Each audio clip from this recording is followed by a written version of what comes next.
بسم اللہ الرحمن الرحیم۔ السلام علیکم رحمۃ اللہ وبرکاتہ۔ جو بندہ یہ دعا پڑھتا ہے فرشتے اس کے دیوانے ہو جاتے ہیں۔ ناظرین، اللہ کریم کے کچھ خوش نصیب بندے وہ ہیں جو ایسے اعمال سر انجام دیتے ہیں کہ جن کی وجہ سے اللہ پاک کے معصوم فرشتے ان کے لیے مغفرت کی دعائیں کرتے ہیں۔ نبی کریم صلی اللہ علیہ وآلہ وسلم نے ارشاد فرمایا، تم میں سے کسی شخص کا نماز کے انتظار میں بیٹھے رہنا نماز ہی میں ہونا ہے جب تک کہ وہ بے وضو نہ ہو، تو فرشتے اس کے لیے دعا کرتے رہتے ہیں کہ اے اللہ اسے بخش دے، اے اللہ اس پر رحم فرما۔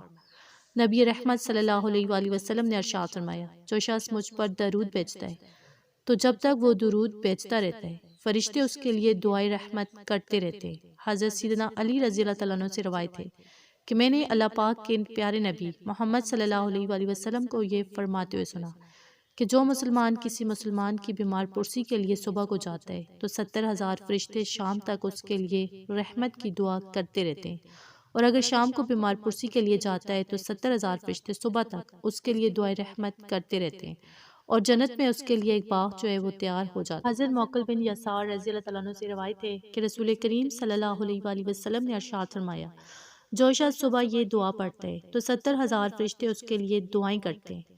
تو جس نے صبح کے وقت 3 مرتبہ اعوذ باللہ السمیع العلیم من الشیطان الرجیم اور سورہ حشر کی یہ 3 آخری آیتیں پڑھی، هو اللہ الخالق الباری المصور لہ الاسماء الحسنی یسبح لہ ما فی السماوات والارض وہو العزیز الحکیم، تو فرشتے شام تک اس کے لیے دعائے مغفرت کرتے ہیں، اور اگر جو شام کو پڑھے تو صبح تک اس کے لیے دعائے مغفرت کرتے ہیں، اور اگر اس دن اس پڑھنے والے کا انتقال ہو گیا تو وہ شہید موت مرے گا۔